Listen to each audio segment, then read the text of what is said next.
natin kanina pa to nauudlot eh. Dahil merong isang nag-comment doon kasi sabi ko, nag-post kasi ako regarding doon sa news ng Adobe na i-shutdown na nga ano.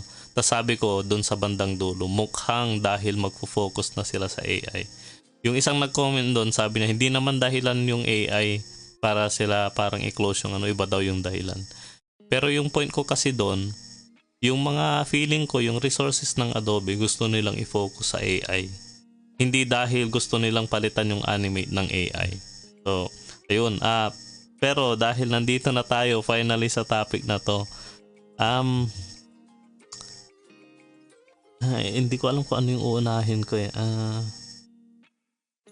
Ginagamit mo ba yung AI sa workflow mo? Yun na lang muna. Yan. Ginagamit ko ang AI bilang tool. So, gumagamit ako ng AI sa mga description, sa mga caption. No, kasi andyan na yan, mas madali eh. Pero yung art, never akong gumamit. Ito. So, wala daw siyang sa art. Pero pag mga captions, ganyan, or kung nagpo-form ng sentences, baka doon yan nagagamit. Yep. Ngayon, since technology is rapidly advancing, tell us your thoughts about AI. Ayan na guys. So, yung mga may tanong dyan, magtanong kayo. Ayan. Tell us your thoughts about AI, Sensei. AI. Actually, yun nga eh. Si AI, gamitin lang natin siyang tool. Kasi, pwede bang pumasok dito yung, kasi marami nagtatanong sa akin na, natatakot ba daw ako keso ito na si AI, baka mapalitan na ng AI yung mga artist, di ba? So, dalawa lang naman yung sagot dyan. Oo at hindi. Oo, kasi napansin mo ba yung AI ngayon eh, napaka-perfect na nila. Di ba? Parang may emosyon na nga sila eh. Nakikita mo yung dumadaan sa reels natin na nag-aaway na Hollywood actor na kaya nga sila kaya hinahabol yung AI na yun kasi tinatamaan na yung industriya ng delikado movies. Na no. Mapapalitan tayo except hindi tayo mapapalitan kapag gumawa ka ng brand mo. Bakit? Si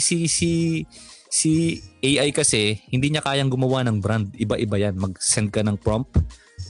Hindi siya makakagawa ng sarili mong brand eh.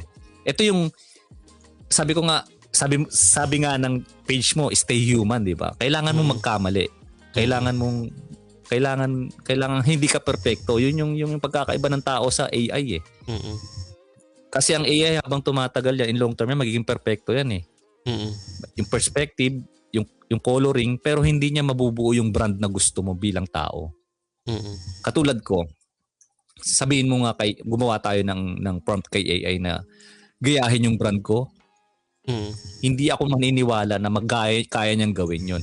Pero ikaw, kaya mong i-build yan. Ibig sabihin, pag nag-drawing ka, in-upload mo yan, yung drawing pa lang, yung kulay pa lang, yung pagkakamali pa lang, o yung trademark mo, si Dadson yan, kilala ko yan. Siya yung artist yan. Hindi yan nag-AI. So doon tayo hindi mapapalitan. So bilang artist, hanggat nandyan ka, mag-build ka ng isang brand na ikaw lang ang meron nun. Kasi yung AI hindi niya magagawa yon. Ayun. AI, so, yun. AI, yung sarili mong parang ang gustong sabihin niya kung tama ako sa pagkakaintindi ko, yung sarili mong story as a tao, yung mga sarili mong experiences, yung mga style mo as a creator, ganyan. Yun yung makikilala ng tao. And I think yun yung ma-appreciate ng tao. Kaya itong stay human dito sa ko, yun yung parang future proof ng page ko na dahil sa rising nitong AI, ang hahanapin ng tao ay yung connection niya sa tao, hindi sa robot or sa AI. Yung authenticity mo ba na magpakatotoo ka yung brand mo na okay lang magkamali. Hindi ka AI, hindi ka robot. Yung puso mo, yung puso mo, yung emosyon mo, ilagay mo sa drawing mo. Masterpiece mo yan.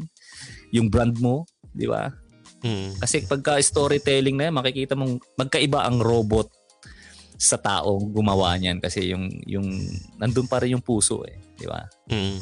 Yan yung hindi makakapagpalit sa atin bilang tao, bilang artist. Ayun siya, Master.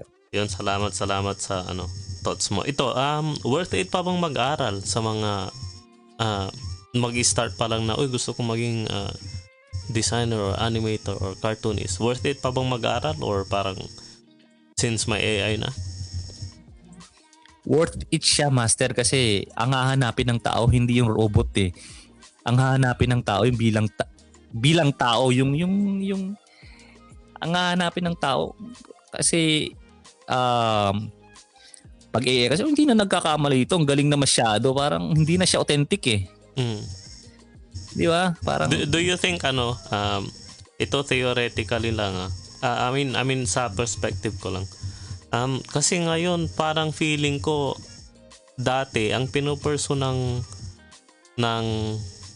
AI is yung perfection. Yung dati kasi 'di ba nagkakamali siya sa kamay, ganyan, or sa buhok or something. Pero ngayon 'di ba ang linis na.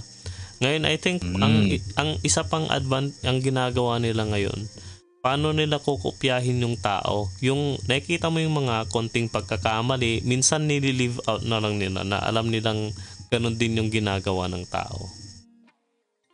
Hindi ko alam kung napapansin mo Ang papansin ko kasi yung iba talaga, hindi mo na ma-distinguish, ma-identify. Ma-distinguish kung ano yung totoo at hindi sa ngayon. Kasi after 10 years pa kaya. Oo. Yun nga yung next na tanong ko. Ito. Kaya bilang... Sige, tuloy mo. Kaya bilang tao, yung... Okay lang magkamali. Walang problema dyan. Maging authentic ka lang sa ginagawa mo. Lagyan mo ng puso. Lagyan mo ng... Kasi sabi ko nga, pwede tayong mapalitan, pwedeng hindi. Basta ikaw, gawin mo lang yung totoo kasi bandang huli, ang hahanapin ng tao, yung nagkakamali kasi alam nilang tao yan. Yung AI, halata mong sinadya na nagkamali yun. Halata mo pag AI, pag nagkamali, pwedeng, di ba? Pero yung makikita mo ang gawa nila is yung perspective nung tao is ang galing ng pagkakagawa. Sobrang grabe na sila ngayon. Ito rin yung isa pang yung parang minsan feeling ko lang lalo pag nag-start ka. Pag sobrang galing nung gawa mo, may assumption na gawa ng AI na yun. Nagigets nyo ba? Nagigets nyo? Tama. Lalo pagka, kunwari ako, 10K pa lang yung following ko. Tapos gumawa ako ng sobrang ganda, sobrang perfect. May tendency na ang tao ay magsabi sa akin na gawa lang ng AI yan. Kasi, sino ba naman ako? Unting maliit lang akong content creator. Pero kung sakaling nakapag-build na kayo ng malaki-laking followings like si Dadstone, pagkagawa siya ng sobrang ganda, alam na ng tao na gawa niya yun. Kasi, meron na siyang pangalan sa labas. So, yun yung sinasabi siguro niya kanina na importante ng personal branding niya na dapat ngayon pa lang nag-start na kayong or palaguhin nyo na yung sarili ng mga contents or mga creative ideas sa social media para hindi na kayo ma-label na gawang AI yan. Ma-appreciate ng tao na gawang tao. Yeah. Actually, yun pa lang, simula pa lang kasi, Master, sinabi ko na sa mga taga-subaybay ko na hindi ako gumagamit ng AI pagdating sa art. So siguro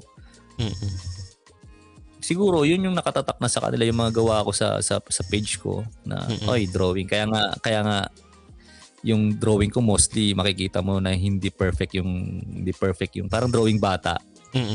Gumagamit ako mga texture, gumagamit ako ng hindi perfect na perspective. Drawing bata. So, yun yung nakakapag-feel sa mga viewers mo na hindi robot yung gumawa nito. Tao to.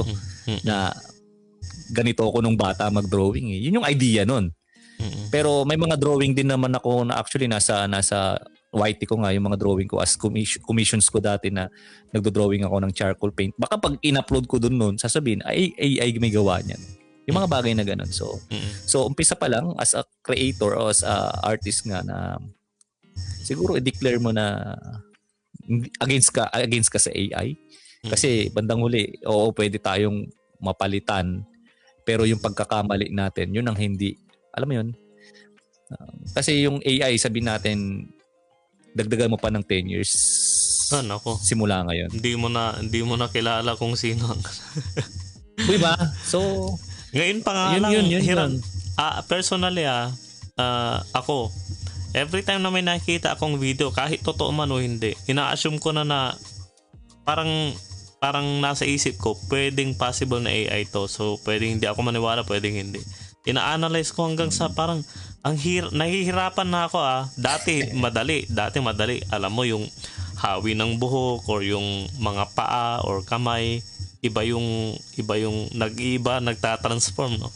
Pero ngayon sobrang smooth na ng mga gawa nila.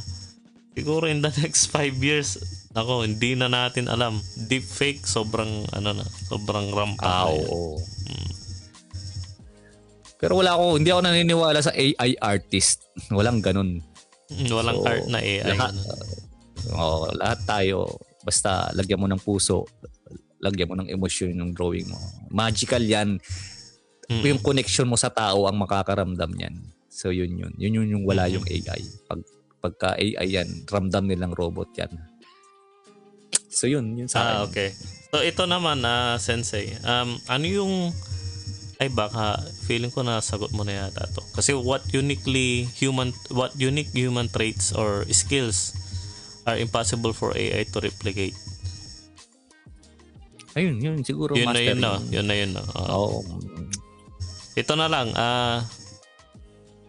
tingin mo ba dapat mag-implement ng mga rules regarding AI? And kung oo, ano yung mga tingin mong rules and regulations na pwedeng i-implement ng government or whatever sector na pwedeng mag-implement? Medyo pinapahirapan mo na ako, Master. Sige. joke lang. Kasi ang trabaho natin bilang tao is mag-adapt lang eh. Alam mo yun? Kailangan natin gamitin lang siguro yung AI sa tama. Huwag natin gamitin. Yun yung mga siguro gawin nating batas, yung mga hindi gumagamit ng tama. Ano yung tingin mo mga artist, ano yung mga tingin mong pwedeng gawin ng mga tao to use AI responsibly? Kasi sabi ko nga, after 10 years, makang perfecto na sila eh. Kaya na lang kopyahin yung art mo eh. Like yan, yung copyright na yan. Kunyari, ikaw yung original. Like Mona Lisa. Kailangan mo bang gamitin yung AI para ma-replicate yun? Parang respeto naman sa artist nun, di ba? Pero feeling mo ba tatanggapin ng madlang tao yun? Yung kasi kaya na nilang gawin. Alam mo yun? Tatanggapin ng mga tao yan kasi sabi ko nga ang nature natin is mag-adapt. Hindi tayo pwedeng magwelga ng tanggalin yung AI na yan pero yung ibang bansa gumagamit na yan, di ba? So kailangan parang ano lang, alam mo ba sa mga movies yung mga nagvi-video sa mga sumasakay pa sila ng chopper, mga drone shot, pero di ba dumating yung drone, nawala na matrabaho yung mga sumasakay sa mga chopper. Ganun lang yun eh, kailangan mo i-adapt yung technology. Pero sabi ko nga, kailangan natin gamitin ng tama. Parang sa pagiging influencer natin, parang ano yan eh, dalawang talim yan na espada eh, di ba? So pag hindi mo siya ginamit ng tama, domino effect yan eh. Maraming tatamaan dyan. Pero kung tama mo siya gawin, sa'yo din naman babalik yun eh. Creation is power nga eh. Diba? So, gamitin mo siya ng tama. Gamitin mo yung platform mo para gumawa ng tama. Bakit mo gagamitin para lang pag-usapan ka? Hindi. Kailangan ng pag-usapan, hindi ikaw, kundi yung art mo, yung ginawa mo. Hindi naman ako against sa mga master kasi sabi ko nga yan yung bread and butter nila eh. Kaya lang, ang kabataan kung bakit ganun or nakabase sila sa following nung page o kung malaking followers yan. So, iba na yung dating sa kanila. Idol ko yan. Yeah. Magaling yan. Uy, ang daming heart niya. Like pag kahit ikaw kahit meron kang ginawang art, nakatanggap ka na maraming heart. Parang siguro ang ganda-ganda ng ginawa ko. Siguro, di ba? Parang yung isip mo para siyang Para siyang binibigyan ka ng pleasure ba? Diba? So, ang para sa akin, siguro bilang artist, wag mong tignan yung likes and following mo. Tingnan mo yung value na binibigay mo sa kung saan man makakarating yung art mo. Pero dyan talaga, art mo yan, ikalat mo, talent mo yan. Yun yung magical doon, yung value nung ginawa mo. Huwag kang magbenta ng shampoo kung nakakakalbo lang din yan. Diba? Yan, bumalik na sa pagkamim si Dad Stone, guys. Joke lang. Yan. Masyado kasing seryoso tayo doon. So, pagdating talaga sa AI, nagiging seryoso ako sa topic na to. Hindi, for some reason talagang siguro dahil affected ng AI yung industry natin, kaya siguro ganun yung tatamaan tayo, master, kaya nasa atin yun. Kasi sabi ko nga sa'yo, pag sinabi mo sa AI na gawin mo yung art ni Dad Stone, after 10 years, kayang-kaya ng kopyahin yan. No, nako. Yeah. Kahit nga ngayon, pero kunwari kinolekta ko lahat ng ng art pieces mo, yung mga ginawa mo sa tapos i-train ko ang sarili kong AI, most likely makakagawa siya ng graphic na kagaya ng ng gawa mo. Ngayon pa lang yun, Pero sa tingin ko, master, hindi siya magiging consistent sa branding. Hindi niya makokopya yung branding mo. Pero syempre, sa mata na siguro ng marunong yan or taga-subaybay mo na matagal na, hindi si Dadson gumawa niyan. Para bang yung mga artist na kumakanta, pag parehas yung boses pero iba yung, di ba? Hindi si hindi si yan. Kasi ito yung band talaga yan. Kung saan ka makikilala, yun yung kailangan mong i-build.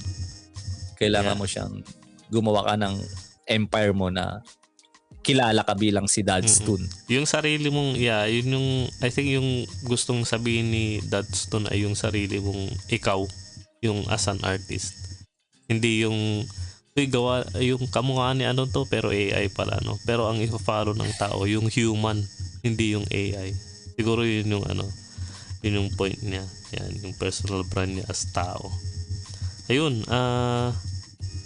ginagamit po nila platform nila para mang-bash. Yeah. Sabi ni Jeremy, ano ang tingin mong advantage ng AI bukod doon sa generate idea sa context ng digital arts? Papakiulit nga, master, yung tanong. Ano sa tingin mo ang advantage ng AI bukod sa generate idea sa context ng digital arts? Alam mo, yun nga ang magiging advantage ng AI, mapapadali yung trabaho. Di ba? Ano lang yan, ganito. Ang AI is hindi magagawa yan kapag walang artist. Ibig ko sabihin, hindi mo mapapalipad yung eroplano kapag walang piloto. Tao pa rin ang nasa likod niyan. Di ba? Ikaw ang mag-uutos diyan.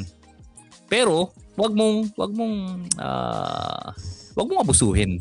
Kasi tayo din ang sisira diyan. Ikaw rin magpapacrash sa isang eroplano bilang piloto. 'Di ba? Ang ibig ko sabihin, gamitin mo ng tama kasi balang araw pag hindi natin ginamit ng tama 'yan, tayo mismo mga tao ang papalitan niyan. Kaya mag-ingat tayo sa AI. Ang advantage niyan bilang artist, mas mabadali yung trabaho natin. Di ba? Pero wag mong iasa lahat diyan kasi hindi ka na tao nun. Kumbaga sa isang tunay na buhay, saka ng kriminal. Di ba? Yeah. Yun lang yun. So, gamitin mo sa tama. Walang problema ang artist, kailangan nating i-adapt yan. Ang AI, kailangan nating i-adapt yan kasi andyan na yan eh. Hindi mo na pwedeng sabihin sa creator niyan, natanggalin yan. Hindi, walang ganun. Kailangan mong i-adapt yan, pero gamitin mo sa tama. Kasi tayo ang tatamaan yan kapag hindi natin ginamit sa tama. Ikaw ba, bilang si Dad Stone, gumawa ako ng art, nag-upload ako araw-araw, mas madali, prompt na lang eh. Ano sasabihin ng tao? Ano yun? Mas madali. Parang wala ka ng kwenta, wala nang value yung ginagawa mo. Wala nang effort eh. Hindi effort yung pagta-type mo tapos inilagay mo, i-prompt mo, nag-generate ka. Hindi effort yun.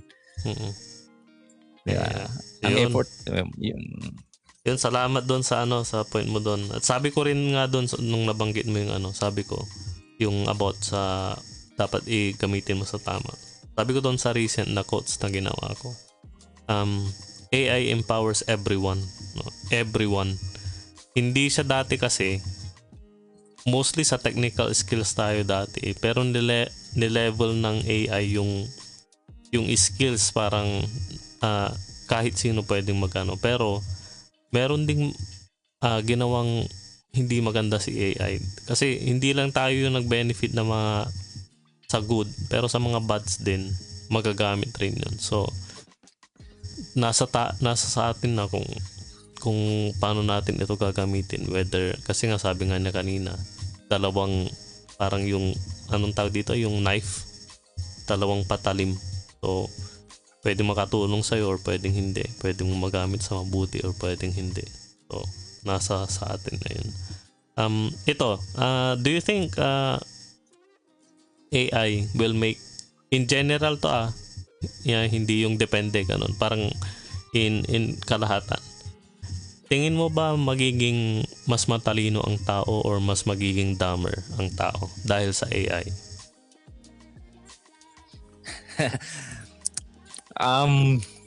Ito hindi yung pwedeng depende, no? Oh, hindi pwedeng depende. Kasi pag depende, wala rin, parang hindi siya nasagot. Pero pag yung kunwari in general, given na ang AI ay sobrang helpful ngayon, and we rely sa AI minsan or madalas, do you think in the next 5-10 years or whatever, ang AI ba ay will make us smarter or dumber? Okay. So, eto ayokong So, disclaimer opinion Ayan, ko lang to. Opinion ko lang to. Sarili kong pananaw. Di mo ba ako pinapahamak dito, Master? Hindi naman. General, ano lang to, guys, sa kanya-kanya namang opinion nito. Hindi naman to masamang tanong. Parang it's more like you're gauging na makakabuti ba in general ng tao to. Kasi sometimes nakita ko rin sa sarili ko to na baka am I relying too much sa AI? What more in the future, baka hindi na ako marunong mag-isip? Especially yung mga batang nagsisimula pa lang ngayon na ang grow up nila agad ay AI. Diba? Ito, Master, walang masasaktan, ha? Oh. May disclaimer na agad. Okay. Okay. Yung mga taxi driver, tama? Yung mga taxi driver, lumabas si Tesla ng AI. Yung mga kotse na nag-auto pilot, nagse-self pilot na. Sa tingin mo tumalino yung mga driver? Yung mga karpentero ba, kapag meron ng built-in na box na lang or Lego na ini-stop na lang, magiging matalino ba sila? Mapapadali yung trabaho nila, pero tingin ko yung skills nila hindi nadagdagan. Kasi bilang tao, nature natin mag-grow. Kailangan nating, di ba, yung skills natin lalo nating hinahasa. Kasi aanhin mo naman yung hinahasa mo kung hindi mo na itataga. Nagigets mo, Master? Kung naghahasa pa siya. Kaya nga, hindi, inahasa mo nga pero hindi mo ginagamit kasi lahat, snap na lang . Lahat nabibuild na ng walang kahirap-hirap, wala ng effort. So, sa tingin mo, after 10 years, yung mga artist natin, kung aabusuhin nila yung AI, tatalino pa ba sila or... Hindi lang sa hindi lang sa artist. Imagine kung sa lahat. Yeah. Kunwari imagine sa ibang tao to, yung wala talagang yung kunwari pag-aaral pa lang ganyan, or kasi imaginein natin yung mga bata na mag-grow up na AI na agad. Do you think yung mga taong yon or kahit sa atin ay matututo pang mag-isip, or ang mangyayari ay i-rely natin sa AI mostly ng mga dapat na iniisip ng tao? Nakukuha nyo ba yung gusto kong sabihin? Ganun na yung mangyayari talaga. At hindi natin mapipigilan. Hindi natin mapipigilan yun. Oo.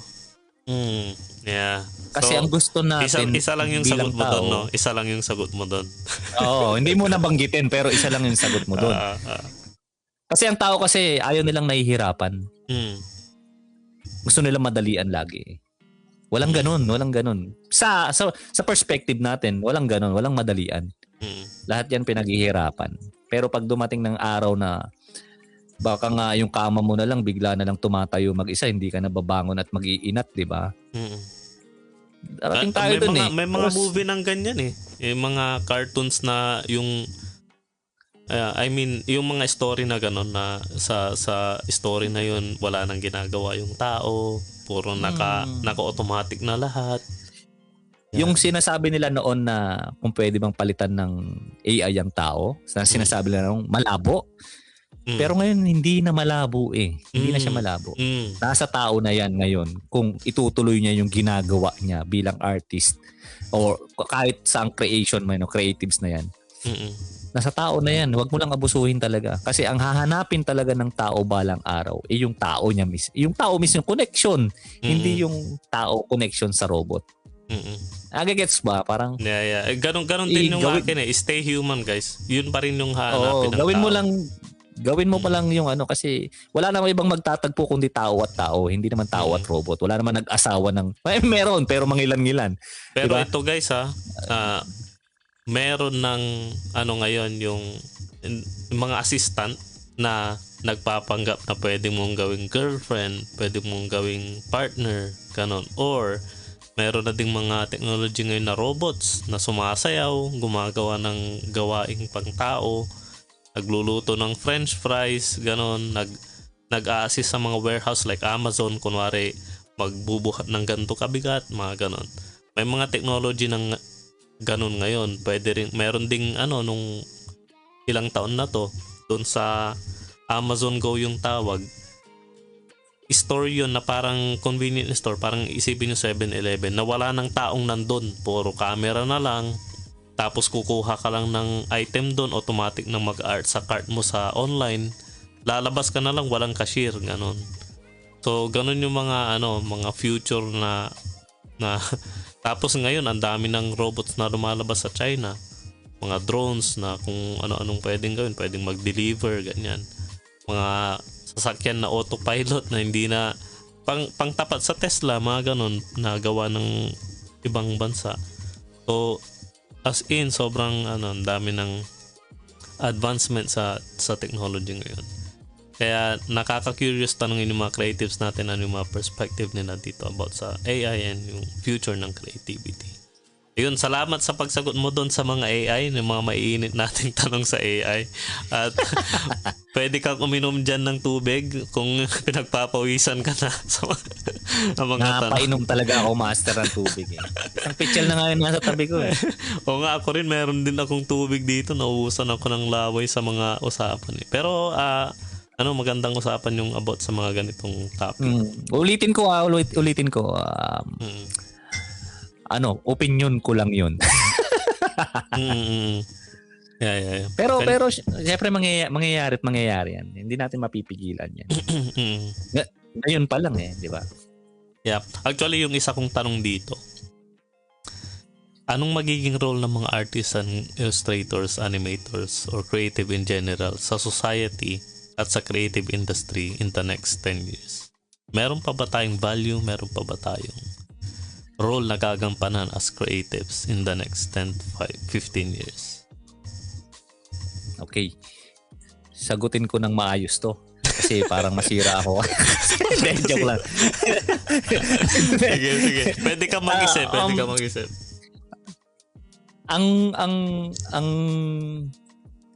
Ang dyan, magiging mas malupit sila. Mas magaling sila. Actually, ngayon pa lang mas maraming magagaling na creatives na ngayon eh. Kasi sa tulong ng AI. Di ba? Mas maraming idea. Kasi hugutin mo na lang eh. Pero sabi ko nga, wag mo abusuhin kasi alam mo kung anong mangyayari yan pagka inabuso mo siya o inirely mo na lang lahat yan sa AI. Iba yung balik sa atin, baka mawalan ka ng trabaho, di ba? Pero yung kapag kayong gusto ko si Dodstone kasi tao pa rin siya, di ba? So gagamit ako ng AI kasi siyempre kailangan natin mag-adapt kung talagang yan. Pero sabi, huwag mo tanggalin yung stay human tayo, di ba? Yun. Napa-hashtag stay human, guys. Hashtag stay human. Diba? Yun yung hahanapin ng tao talaga. Yung pagkakamali, yung tao, yung flaws, yung rough. Yun yung hahanapin ng tao. Hindi niya kailangan ng perfect. Ang kailangan yung signature mo. Yun. So, kilala mo ba yung artist na si Quicks? Uy, solid nun. Naglabas nga ng Diba? collaboration ng Nissan ba yun? Yun. Isa yun. Hindi kung gugustuhin ng Nissan, kayang gumawa ng Nissan sa mga AI sa AI Yeah. Pero kinuha nila si Quicks. Bakit? Si Quicks may pangalan, may brand. May si Quicks yan Oo. Oo, di ba? So yun yung pagiging stay human. Yun yung may personal brand siya bilang Quicks. So yun yung isa sa tinitingala natin bilang artist. Kilala mo rin pala si Sir Quicks. So yun, yung isang sinasamahan kong podcast. Na-interview namin siya before, like probably 2-3 years ago. O buti pinagbigyan yung kaibigan ko noon na interviewin siya. Yun yung master, yun yung galing isa sa taga-Pasig siya Actually, nagsimula din silang siya sa cartoons lang din. So, yung design niya talaga is illustrator siya. Yeah. So, tsaka bilang Quicks, ang humble niyang kausap nung nakausap namin. As in, lang siya, parang down to earth niya. 'Di ba? Binuo niya 'yun. Hindi man araw 'yan Taon niyang binuo yung brand niya. 'Yun yung hinahanap ngayon sa kanya. Hindi yung kaya naman ng AI yan prompt ko na lang hindi yung brand niya, yung firma niya mismo, no? Yung siya. Yun yung kailangan natin para hindi tayo mapalitan ng AI. Walang AI na Quicks, walang AI na Dads. Kasi masterpiece, yung kaya masterpiece Gawin mo siya, i-build mo siya. Well, sa ngayon, umpisa mo na kasi hindi yan kinabukasan, kilala ka na, hindi ganun yun Kasi meron pa tayong 10 taon, 20 years para i-build yung brand natin. Kasi balang araw kasi talaga maniwala kat hindi, andyan na yung AI na yan. Mas uunahan pa ba tayo ng AI na mag-upgrade? Kailangan din nating humabol bilang tao. May iwan ka talaga. Ngayon, sinong kabataan ngayon ang kapag hindi sila nag-aral, may makakakilala kaya kay Leonardo da Vinci? Nakalimutan na nila yung artist na yun, di ba? Yeah. So, di ba? So, kailangan nating mag-stay dito kung ito yung pinili natin, kailangan natin mag-stay dito na nag-i-evolve din tayo. Hindi tayo yun na lang. Kasi si AI nag-i-evolve yan Magiging perfect na yan. Doon na tayo medyo tatamaan na talaga tayo dyan. Gumagawa na nga siya ng action movies Pati yung emosyon ng mukha nakukuha na Lahat nakukuha na. So, hindi mo na masasabing yung AI walang emosyon? Hindi na. Hindi, wala. Ako rin, hindi ako naniniwalang walang emosyon, guys. May emosyon. Yung na lang yung napoprogram, guys. Na yun na lang ang kailangan mo. Yung button. di ba? Yun na lang ang kailangan mo, yung puso sa masterpiece mo. Mararamdaman ng tao yan kasi may puso din yung tao Tao sa tao, yung connection mo bilang artist at yung mga nakakaramdam sa'yo bilang taga-subaybay mo. Gumawa ka ng brand like Quicks na si Quicks ang hinahabol. Diba? Yeah, tama. Yun nga yung sinasabi kong dito sa mga hashtag ko na stay human, stay curious, stay creative. Yun yung lagi kong, normally yung dalawa lang, pero dinadagdag ko kasing stay curious kasi yung creativity is continuous curiosity. Sabi ko nga dun sa isang quote na ginawa ko. So, yun yung sigurong pinopoint ni Dadstone na ang bibilhin ng tao, ang tatangkilikin ng tao ay yung si Quicks, yung sarili ng story, or si Dadstone, yung sarili ng story. Yung siya, hindi yung AI na Quicks or AI na Dadstone. Or kung sino ka man dyan sa nanonood ngayon, hindi yung AI na ikaw. Yung ikaw mismo na tao ang hanapin ng tao. So, ayun. May mga comments dito. Yung kay Jeremy, parang nasagot na yata yung tanong niya ni Sir Dadstone. Sabi ni Saijan, hello po, magandang gabi po, Idol Dadstone. Ayan, baka followers mo to. Hi. Yun. Shoutout mo nga si Zaijan Lee Aryo. Shoutout sa'yo. Zaijan. Alam ko siya yung madalas mag-comment sa akin na about sa itlog. may mga post ka ba about itlog? Actually, binabasa ko lahat siya. Natutuwa ako. Iba't ibang klase ng tao. Mararamdaman mo yung magaang kausap, di ba? Ay, ito. Sa pagiging content creator, unti na lang to. Kamusta ang pagiging content creator mo as Dad's Tune? Masaya. Araw-araw ko siyang ginagawa. Araw-araw akong nakakapagbigay ng message sa mga tao na may mga hindi maganda yung pinagdadaanan sa araw. Depende kasi sa pagtanggap nila yan eh.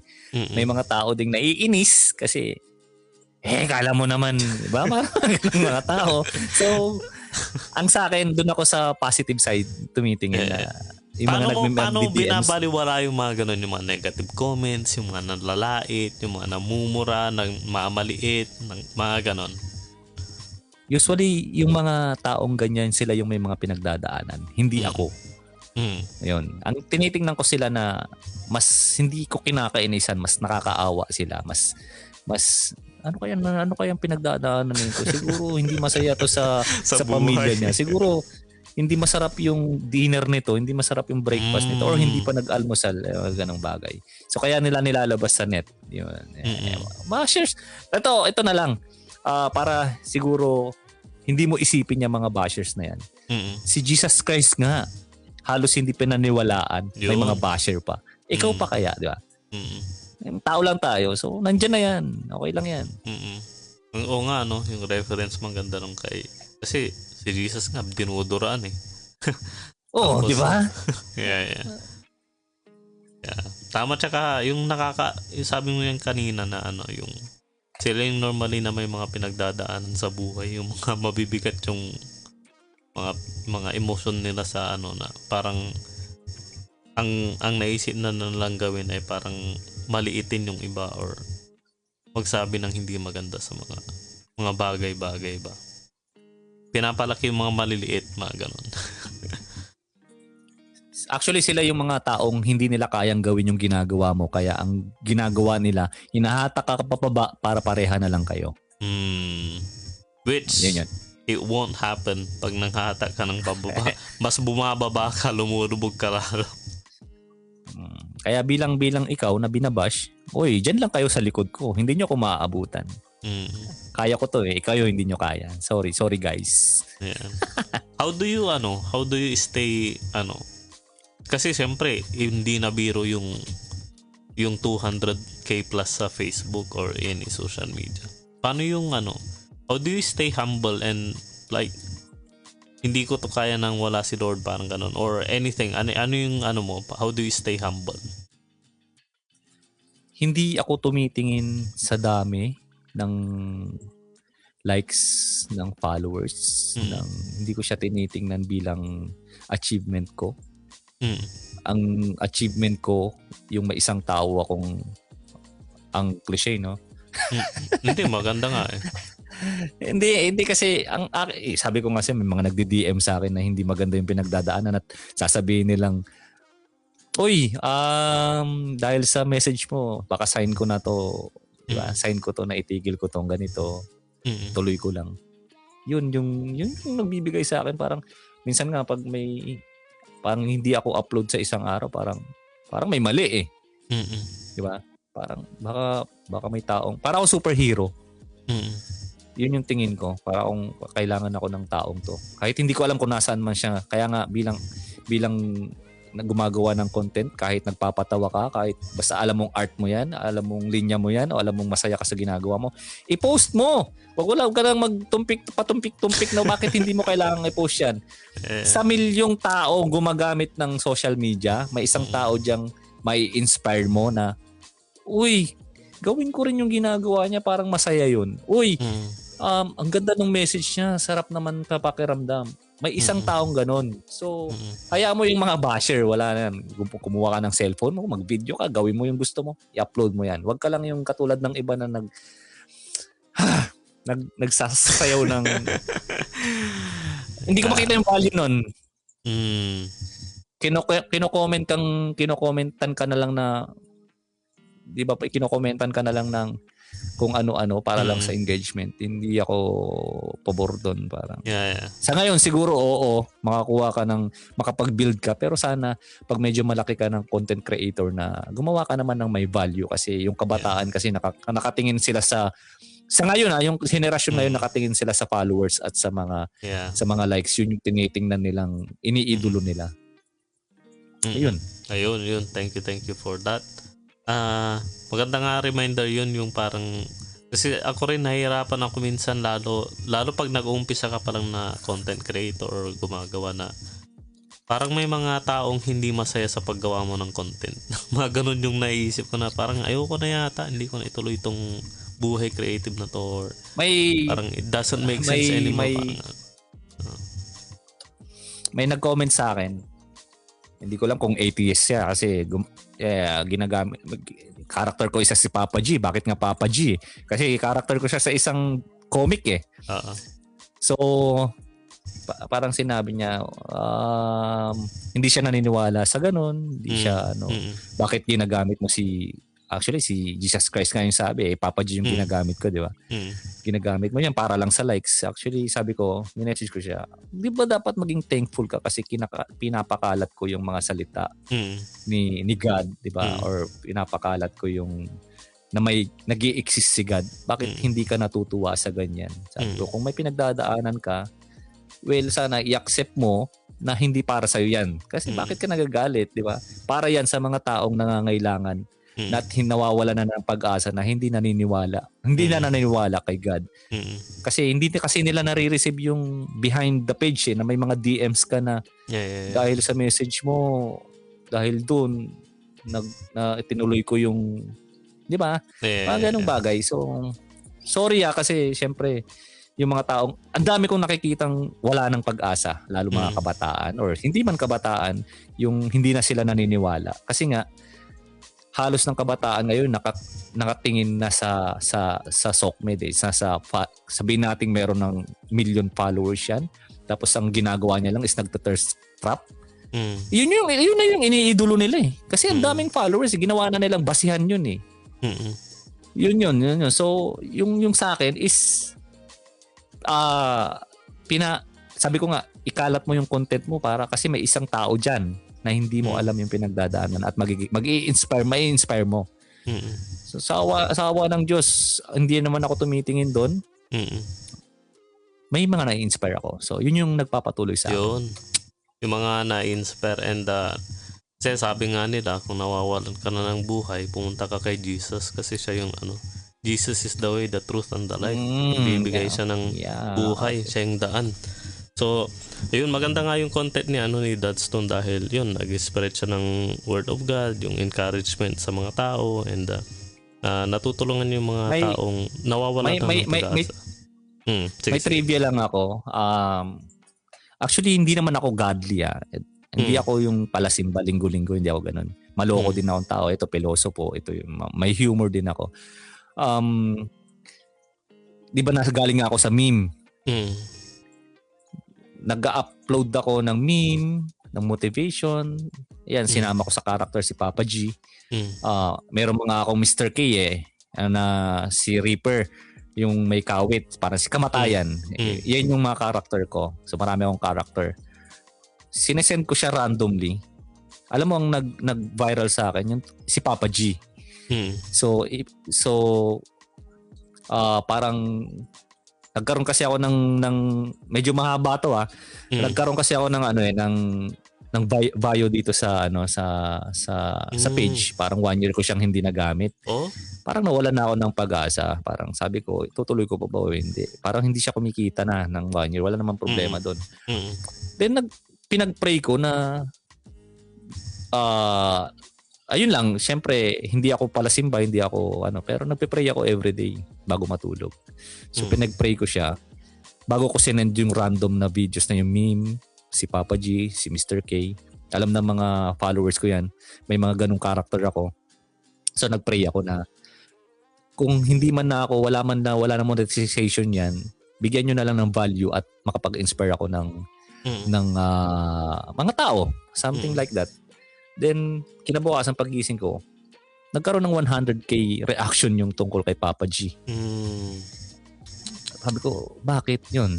Sabi ko. So, simula nun, nag-transition ako dahan-dahan. Nilagay ko sa character si Papa G. Actually, paudlot-udlot lang yung gamit ko sa kanya. Ngayon, ginamit ko siya. So, bawat post ko sa kanya, yung maabot ako ng reaction ng 200k, 100k. Sabi ko, ang daming tao na kumakapit o nagdadasal araw-araw na maging maganda yung kanilang araw.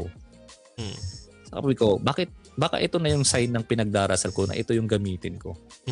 Baka dyan ka nga, dyan ka tinawag ng Diyos na dyan binigay siguro yung talent kasi, mo. pinag-pray ko siya na nung nagkaroon ka, pagka mayroon kang bio dito nagkaroon ka ng dito sa social media. Sa page, social media, di ba? Yung earn mo, wala na. Yung ano mo, wala na. Tapos, actually, parang nahaharang yung algo mo, wala kang algo. Di ba? Oo. Parang hindi ka binabato kung saan-saan. Pero nung yung nag-post ako ng random, tapos nagdasal muna ako syempre, nag-random. Sabi ko, baka ito na yun. So, tinuloy-tuloy ko siya. So, sa awa ng Diyos, nakikita ko na marami akong nai-inspire, may mga nag-PPM sa akin. Baka yun yung purpose ng page na yun. Yun yung purpose mo na, tingin ko yun yung purpose mo sa na binigyan ka ng talent na ganito, makapag-inspire ng tao, na gamitin ni Lord na, makapag-share ka ng salita ng Diyos. Ma-share mo sa tao yung good influence instead yung mga ibang influence. So, yun siguro nga yung yung purpose mo. And yun siguro yung purpose ng page. Yan. Kaya lumaki siya ng ganun kasi sobrang tao siguro may kailangan na nun. Kaya minsan may post ako na parang sasabihin sa akin, okay lang yan, Dalston, kaya mo yan. Actually, hindi Pinost ko yan kasi may isang taong hindi niya nakaya. Parang ganun. Yung post ko hindi para sa akin, kundi para sa tao na nangangailangan talaga. No? Oo, yun na nangangailangan. Hindi sa akin. Kaya minsan may tinatamaan na tropa ko. Minsan may parang parinig doon na parang motivation siya. Ganun. Parang ika-cut off mo na parang tablahin akong tablahin, wag ganto. Parang yung mga tropa ko or kung sino man nakamag-anak ko parang iniisip nila para sa kanila kasi sila yung kilala ko. 'Di ba? Pero hindi nila alam ginagawa ko yung content is hindi para sa akin, kundi para sa ibang tao na mas kailangan yon. Yeah. Kaya yun din siguro yung isang dahilan ba't di ka nagpapakita, no? Yeah, hindi ko kailangan magpakita bilang artist kasi gusto ko yung nakatuon sila kay Dadston, hindi nakatuon sa akin. Siguro pag 1 million followers kasabay kita, sige podcast ulit tayo na naka-live. Paano yan? Ikaw ang mauuna. 1 million ka na agad niya. Hindi, hatakan tayo, di ba? Hatakan tayo. Ayan. So sa ngayon si Dadston yung nakikita nila. Yun yung brand ni Dadston. Hindi ako. Kasi pag lumabas ako, iba, mahahati na. Hindi na sa kay Dadston. Yung, di ba? Pag lumabas siya, guys, live action na yun. Magbablog na ako. Live action na. Totoong siya na. Ayun, that's good. Ito. Salamat doon sa pag-share mo ng story mo. Yun yung mga magagandang story. Yung paano nila naging ganun. Yung mga story nila as creative. And ito, malapit na tayong matapos. I think dalawang tanong na lang ito. Mga kasabihan mo or quotes or motto, phrases as a creative. Yun na, creation is power. Gamitin mo sa tama. Gumawa ka ng sarili mong mundo, hindi yung mundo nila. Gets mo ba? Kasi outlet mo yan Alam mo ba yung imahinasyon mo, yung idea mo, gagawin mong totoo, gagawin mo siyang art. Hindi nila magigets ng iba yun kasi ikaw lang yung may vision nun So, gumawa ka ng sarili mong mundo. Hindi ibig ko sabihin na alam mo yun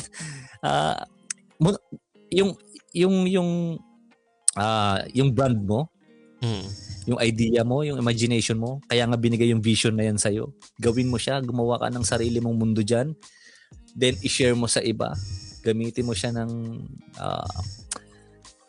masyado siyang komplikado pero para siyang sword nga yan, double edges na pwede kang makahiwa o pwedeng ikaw yung masugatan. Yun. Creation is a power. Is power. Yun, creation is power. Yun, thank you for that. Ito, wala na akong mga tanong. May mga tanong ba kayo dyan before we end? And pwedeng i-drop na ngayon yung mga tanong nyo or mga messages nyo para kay Dadstone sa mga nakikinig na laging sumusuporta kay Dadstone dyan. Pwede kayo mag-send ng message dyan sa comment section. And ayan, before we yung last na natin, mga yung pag ni Dadstone before tayo mag-out. Salamat sa mga nakikinig and sumusuporta dito sa Buhay Creative every time. And this year nagkaroon na tayo ng 10K na subscribers and followers. So yun, praise God sa mga sumusuporta dito sa page.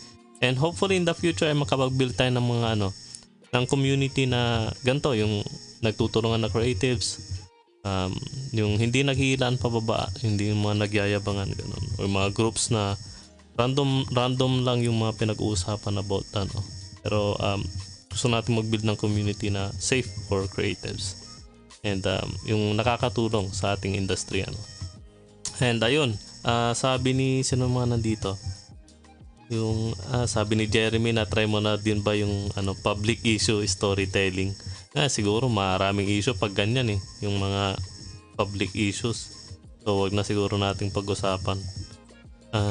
We don't need AI, ano pa ba? Yan, domain expansion. Ayun. So kung wala na kayong mga tanong, I think nagmalilate na rin. Ito na lang, para kay Dadstones, where can they follow you, promote your social media handles, or kung gusto nilang i-hire ka as a creative, paano yan?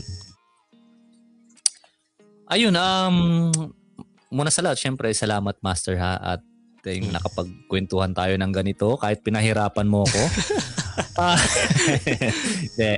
Ayun lang, sabi ko nga, opinion namin to, kung medyo hindi maganda yung pagkaka-receive nyo ng aming mga message, sabi ko nga, sa perspective namin yon, hindi naman lahat tama yung sinabi na. Hindi kami ganun ka perfecto. Ayun lang, hanapin nyo lang ako sa lahat naman ng platform, meron ako Dadstone. Yun lang.